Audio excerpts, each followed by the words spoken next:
এই নাও। দে দে, কতক্ষণ হয়ে গেল পান খাই না।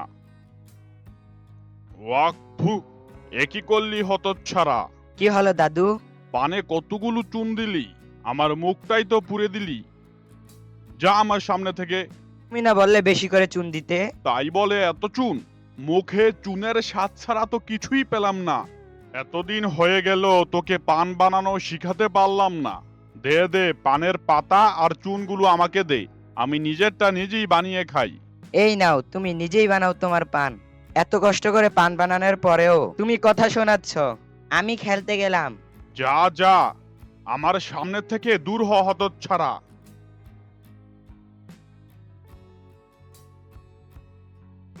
যা, এই দেখছি সুপারিও শেষ হয়ে গেছে।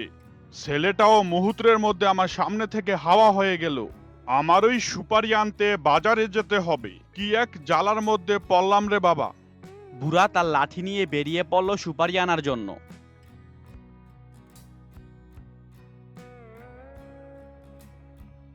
পথে কিছু লোকদেরকে দেখে সেখানে কিছুক্ষণ আলাপ আলোচনা করলো। আরে বুড়া যে, তো এতদিন পরে কি মনে করে আমার দোকানে? তোমার নাতিকে পাঠিয়ে দিলেই তো পারতে। আর বলো না, পোলাপান মানুষ তো একটু সুযোগ পেলেই খেলতে বেরিয়ে যায়। তাই আমার কোমর ব্যথা নিয়ে আমি নিজেই আসলাম, একটু দরকার আছে তাই। তো কি দরকার বুড়া? ঘরে এক টুকরো সুপারি নেই। তুমি তো জানো আমার পান না খেলে তৃপ্তি মিটে না। তাই তোমার কাছে আসলাম সুপারি নিতে। তা ঠিক আছে, তো মনে আছে তো তোমার কিন্তু আগের অনেকগুলো টাকা পাওনা আছে। সেগুলো যদি তুমি না দাও তাহলে আর বাকিতে কিচ্ছু দিতে পারবো না। দিব তো, আমার গাছে সবজিগুলো বড় হোক, ওইগুলো বিক্রি করে আমি তোমার সব টাকা পরিশোধ করব। এর আগেও তুমি কিন্তু একই কথা বলেছিলে। এইবার দিয়ে দিচ্ছি, কিন্তু এর পরে আর দিব না। আচ্ছা বাবা, ঠিক আছে, বললাম তো দিব। এবার আমার সুপারিগুলো দিয়ে দাও। এই নাও তোমার সুপারি।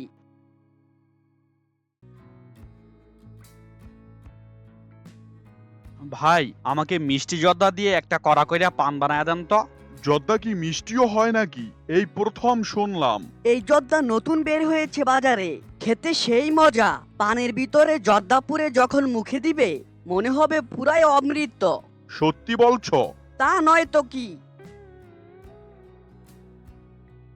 এই যে ভাই, এই যে তোমার পানটা বানানো হয়ে গেছে, নেও খেয়ে বলো এটা স্বাদ কেমন। দাও, পানটা আগে খেয়ে দেখি। সত্যি ভাই, তোমার হাতে পান বানানোর চেয়ে পৃথিবীতে সেরা কিছু হতেই পারে না। পুরাই অসাধারণ। এই মিষ্টি জর্দার দাম কত? আমাকেও কি একটু দেওয়া যাবে? না না না না, যেখানে তুমি সুপারি আর পানের টাকাই পরিশোধ করতে পারো না সেখানে এই মিষ্টি জর্দা কিছুতেই তোমাকে দেওয়া যাবে না। ঠিক আছে ঠিক আছে, আর এই বুড়োকে কিচ্ছু বলো না। আজকে আমার মনটা খুবই ভালো। আমি এই বুড়োকে একটা পান খাওয়াতে চাই। সত্যি বলছো? তুমি আমাকে মিষ্টি জর্দা দিয়ে পান খাওয়াবে? হ্যাঁ, আমার তরফ থেকে তোমার জন্য এই ছোট্ট একটি উপহার।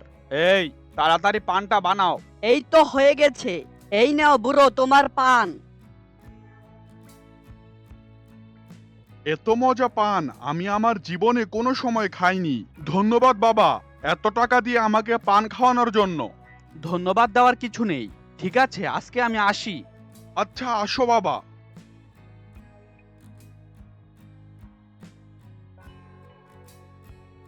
দাদু, কোথায় গিয়েছিলে তুমি? হারিয়ে এসে দেখি তোমার কোনো খোঁজ নেই। কই আর যাব? আমি কি আর বেশি দূর হেঁটে যেতে পারি? পান খেতে গিয়ে দেখি সুপারি শেষ হয়ে গেছে, তাই সুপারি আনতে গিয়েছিলাম।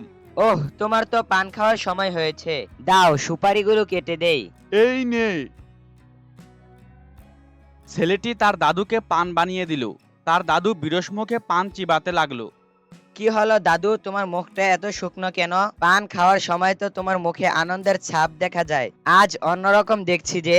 আর বলিস না, আজকে দোকানে গিয়ে এমন একটা পান খেয়েছি যেটা স্বাদ আমার জিহ্বায় এখনো লেগে আছে। এখন আর এই সাধারণ পান আমার রুচিতে ধরছে না।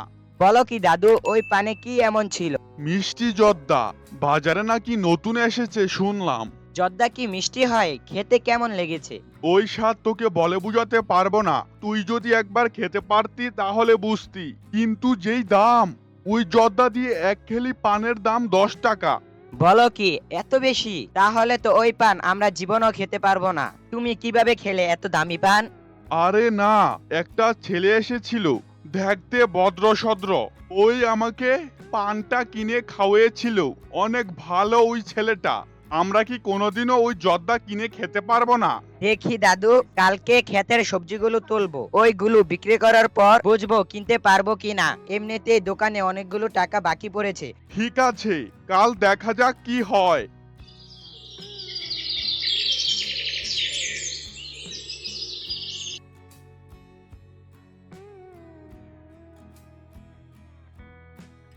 কালকের দিনটা তাদের খুব ব্যস্ততার সাথে কাটলো।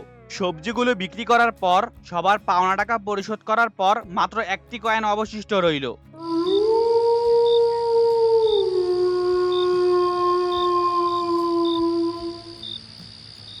এই টাকা দিয়ে তো জর্দা কিনা যাবে না। নে, এই টাকা তুই নে, বরং কিছু কিনে খাস। না দাদু, এই টাকা আমার লাগবে না। আমি তো অনেক কিছুই খাই। তুমি খাওয়ার মধ্যে শুধু পানই খাও। দেখো এই টাকা দিয়ে সামান্য হলেও জর্দা কিনতে পারো কিনা। ঠিক আছে, তুই যেহেতু বলছিস তো গিয়ে দেখি।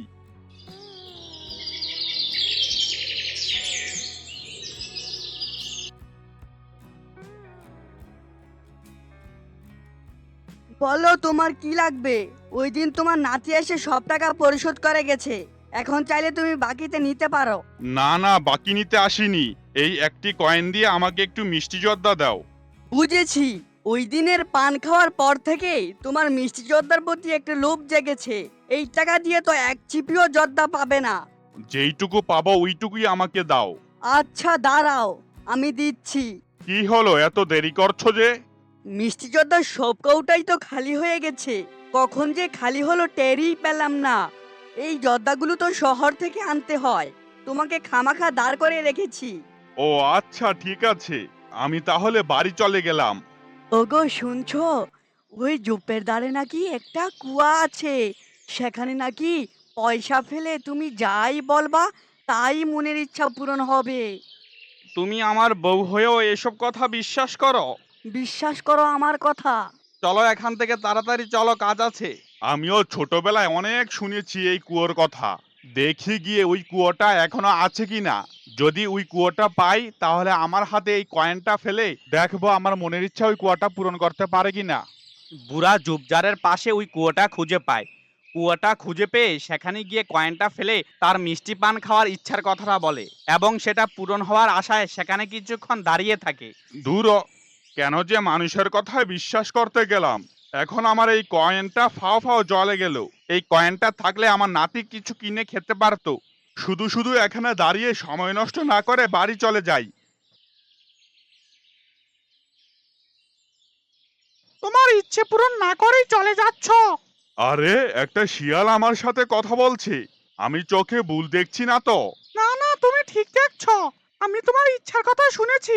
তুমি চাইলে আমি তোমার ইচ্ছা পূরণ করতে পারি। কিভাবে? এসো আমার সাথে।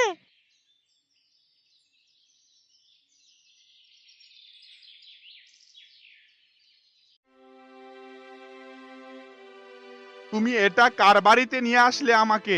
এটা আমার মালিকের বাড়ি। এসো ভিতরে এসো, কেউ কিছু বলবে না। মিনি, তুমি এসেছো? দেখো আমার চুলগুলো এলোমেলো হয়ে গেছে, এগুলোকে একটু ঠিক করে দাও। এত বড় চুল আমি তো জীবনেও দেখি নাই। কিন্তু এই চুলগুলো এত এলোমেলো কেন? আমার মালিক বড় ডাইনি ছিল, এক তান্ত্রিকের অভিশাপে এমন হয়ে গেছে। এই চুলগুলো গুছিয়ে রাখলে 1 থেকে 2 দিন ঠিক থাকে, তারপর যেই আর সেই হয়ে যায়। এত ভারী চুল নিয়ে আমার মালিক কোথাও যেতে পারে না। চুলগুলো কেটে দিলেই তো হয়। আমার মালিকের এই চুলগুলো খুবই প্রিয়, তাই সমস্যা থাকা সত্ত্বেও তাই চুলগুলো কাটতে দেয় না। আর আমি চাইলেও এই চুল কাটতে পারবো না। কোনো জাদু দ্বারা মানুষ ইচ্ছা করলেও এই চুল কাটতে পারবে না। তুমি আমাকে কেন এখানে নিয়ে এসেছো? দেখতেই তো পারছো, আমি সামান্য একটি শিয়াল। আমি মালিকের ঘন ঘন এই চুল ঠিক করতে পারি না। তুমি যদি আমার মালিকের এই চুলগুলো ঠিক করে দাও, তাহলে আমি তোমার মিষ্টি পান খাওয়ানোর ব্যবস্থা করে দিব। তুমি কি আমার এই শর্তে রাজি? হ্যাঁ, আমি রাজি আছি। তুমি তাহলে এখনই কাজে লেগে পড়ো, আর শেষে তোমার কাঙ্ক্ষিত জিনিসটা পেয়ে যাবে। আচ্ছা ঠিক আছে। বুড়া মানুষরূপী সেই মেয়েটির চুলগুলো আঁচড়িয়ে দিয়ে সুন্দর করে একটি বেনি করে দেয়।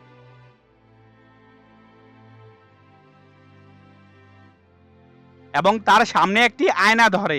মেয়েটি খুশি হয়ে বুড়াকে ছোট একটি কৌটা দিল। এ কি, আমি তো মিষ্টি জর্দার কথা বলেছিলাম, এটার ভিতরে যে দেখছি চুন। তুমি কুয়াতে মিষ্টি জর্দার কথা বলনি, তুমি মিষ্টি পান খেতে চেয়েছিলে, আর এটা মিষ্টি চুন। তোমার মিষ্টি জর্দা থেকে কয়েকশো গুণ বেশি ভালো। পরিমাণেও তো কম। যত দ্রুত তুমি মালিকের চুল বাঁধতে পারবে, তত বেশি তুমি চুন পাবে। আমি এক মাসের জন্য বাইরে যাব, তুমি তোমার কাজ করতে থাকবে। এখন তুমি আসো।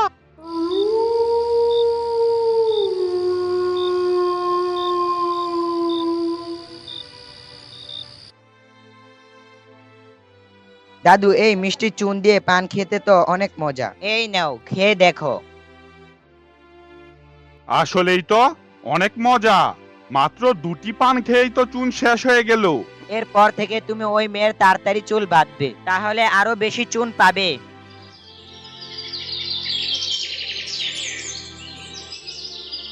বুড়া একদিন পরপর ওই মেয়ের বাসায় যেত চুল আশ্রিয়ে দেওয়ার জন্য, এবং তার বদলে মিষ্টি চুনের কৌটা পেত। বুড়ার লোভ দিন দিন বাড়তে থাকে। সে তাড়াতাড়ি চুল আশ্রিয়ে দেওয়ার জন্য মেয়েটার চুল কেচি দিয়ে কেটে দেয়।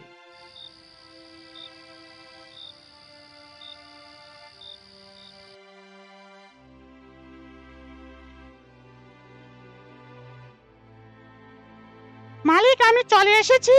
মালিক, আপনার চুলের একই অবস্থা। কি অবস্থা? তুই চলে যাওয়ার পরে তো এই বুড়োটা খুব ভালো করে আমার যত্ন নিয়েছিল। এখন আমি খুব ভালো করে নড়তে পারি, মাথা আর আগের মতো ভারী লাগে না।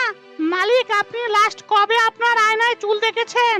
তার কোনো প্রয়োজন পড়ে না, বুড়া খুব সুন্দর করে আমার চুল বেঁধে দেয়। মালিক, আপনার মাথা হালকা লাগার কারণ হচ্ছে আপনার মাথার চুল কেটে দিয়েছিল। ওই দেখি আমার আয়নাটা দে তো।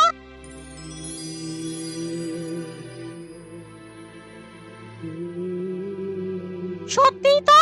তোর এত বড় সাহস, তুই আমার সুন্দর চুলগুলো কেটে দিয়েছিস? তারা তোকে দেখাচ্ছি মজা। আমাকে ছেড়ে দিন, আমার ভুল হয়ে গেছে। আজ তোকে মেরেই ফেলবো। মালিক, তাকে ছেড়ে দিন। এই দেখেন, আপনি জাদু করতে পেরেছেন। আপনার উপরে তান্ত্রিকের জাদু শেষ হয়ে গেছে। এখন তাকে ছেড়ে দিন, তাকে ধন্যবাদ দেওয়া উচিত। সে আপনার চুল কেচি দিয়ে কেটেছে, তাই তো আপনার উপরে জাদুর প্রভাব শেষ হয়ে গেছে। ধন্যবাদ তোমাকে বুড়া। জানি না এই চুল কি জাদু করেছিল আমার উপরে। কাউকে আমি কাটতে দিতে চাইতাম না। ভাগ্যিস তুমি সাহস করে আমার চুলগুলো কেটেছিলে। ধন্যবাদ তোমাকে। এই নাও বড় চুনের কৌটা। এরপরে আর তোমার সাথে আমাদের দেখা হবে না, তাই এই বড় চুনের কৌটা তোমার কাছে রেখে দাও। চল মিনি, আমরা চলে যাই। এই চুন শেষ হয়ে গেলে আমি আবার কোথা থেকে চুন আনবো?